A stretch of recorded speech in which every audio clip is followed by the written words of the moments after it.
کتنی محبت تھی ان دیار قدس سے زہرا کے لال کو، اور کتنی عظمت و اہمیت کے قائل تھے ان امور کے لیے. لیکن جیسے کل میں آپ کو عرض کر رہا تھا، یہ میرے مولا دین بچانا تھا، اکیلے چلے جاتے.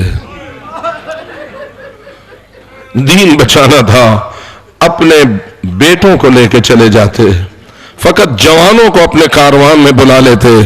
جانتے تو تھے کہ کیا ہونے کو ہے، کتنی لمبی فوج جمع ہوگی، کتنے ظالم اکٹھے ہوں گے، کتنی تلواریں لائیں گے، کتنے نیزے ہوں گے، کس طرح پانی بند ہو جائے گا.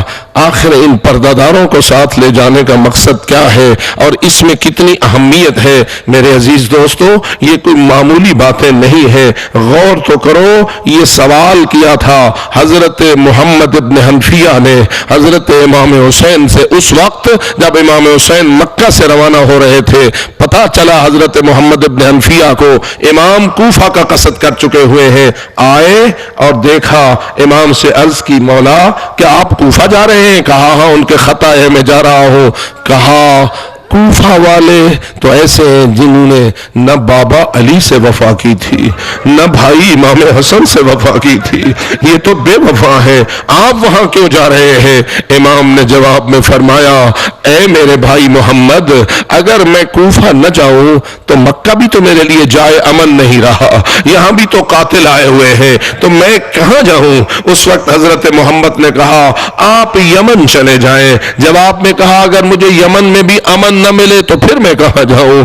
اس وقت حضرت محمد نے کہا آپ جنگلوں میں چھپ جائیں، آپ غاروں میں چھپ جائیں اور وقت کے بدلنے کا انتظار کریں. امام سمجھ گئے میرا مخلص بھائی میری زندگی بچانے کے مجھے مشورے دے رہا ہے. حضرت نے کہا اچھا میں تیری تجویز پر غور کروں گا. یہ رات کا وقت تھا. حضرت محمد اپنے خیمے میں چلے گئے. صبح ہوئی تو ایک غلام نے آ کے اطلاع دی، کہا آپ وضو کرنا چاہ رہے ہیں اور قافلہ مولا کا روانہ ہونے والا ہے. حضرت محمد سے نہ رہا گیا، دوڑے آ کر دیکھا تو کیا دیکھا، کاروان آمادہ تھا، امام حسین بھی اپنی ناقہ پہ سوار تھے اور حضرت محمد نے اعلان کوچ ہونے سے پہلے بڑھ کے حضرت امام حسین کی ناقہ کی مہار کو پکڑ لیا اور عرض کیا مولا کیا آپ نے مجھ سے وعدہ نہ کیا تھا کہ میری تجویز پہ غور کرو گے؟ کہا ہاں میں نے غور کیا. پھر کہا مجھے کہے بتائے بغیر پھر آپ کوفہ جا رہے ہیں؟ فرمایا اے محمد سنو، جب تم چلے گئے تو خواب میں مجھے نانا کی زیارت نصیب ہوئی، خواب میں مجھے نانا کی زیارت نصیب ہوئی. نانا جو کچھ مجھے فرما رہے ہیں اس کے اندر یہی کچھ ہے کہ ان اللہ قد شاء یرانی قتیلا. اے محمد اللہ چاہتا ہے کہ مجھے وہ مقتول دیکھے، مجھے وہ شہید دیکھے. عزادارو یہ سننا تھا بکا ان شدیدہ. حضرت محمد نے سخت رونا شروع کر دیا. آپ تو محبت سے روتے ہیں اس لیے کہ 1400 سال بعد آپ کے سامنے مصیبت بیان ہوتی ہے. ذرا اس باب الجاہ کا منظر دیکھ جو مولا امام حسین کا بھائی ہے اور سن رہا ہے کہ شہید ہونے کے لیے جا رہے ہیں. سخت رونا شروع کر دیا. روتی ہوئی نگاہوں کے ساتھ پچھلے کاروان پہ نظر ڈالی تو کاروان کی حالت کیا تھی. کسی اماری میں زینب کبریٰ بیٹی ہے، کسی اماری میں ام کلثوم بیٹی ہے، کسی اماری میں سکینہ ہے، کسی اماری میں فاطمہ ہے، کہیں وہ بی بی ہے جس کی گود میں علی اصغر جیسا ننھا پھول ہے.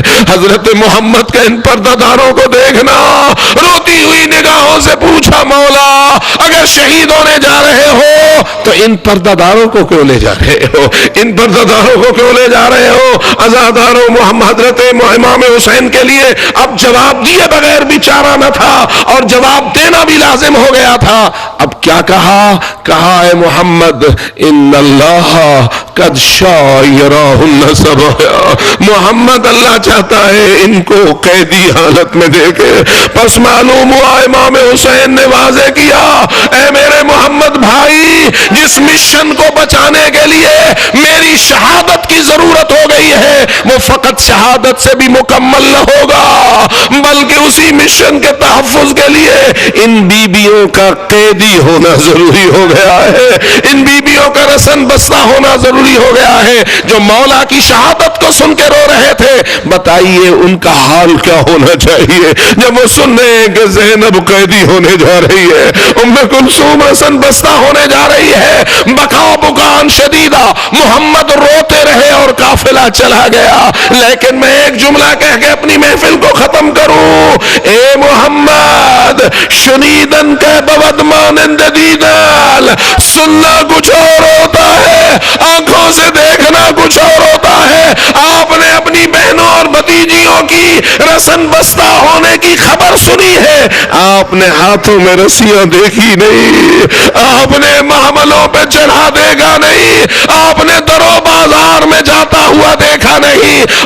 ذرا بتا اس چوتھے امام کے جگر پہ کیا گزر رہی ہوگی، اس پانچویں امام کے جگر پہ کیا گزر رہی ہوگی، جن کی آنکھوں کے سامنے ظالموں کے ہاتھ میں تازیانے تھے اور بیویاں خیموں میں تھی، ظالم لوٹنے کے لیے آ گئے تھے، امام بستر پر پڑے ہوئے تھے اور خود فرماتے ہیں کہ میں نے دیکھا جب درندے لوٹنے کے لیے اندر داخل ہوئے تو شریف زادیوں کا حال کیا تھا، یلزن بعضہن ببعض، ایک دوسری کی پشتوں کی پناہیں لے رہی تھی، ایک دوسری کی پشتوں کی پناہیں لے رہی تھی۔ میرا ذہن کہتا ہے جو معمر بیویاں ہوں گی وہ آگے آ گئی، جو جوان بیویاں ہوگی وہ پشت کے پیچھے چھپنے کی کوشش کر رہی ہوگی، لیکن ہاں عزادارو کیا کہیں اور کیسے کہیں، کیا اس چیز نے ان بیویوں کو حفاظت بخشی؟ نہ، چادریں لٹ گئی،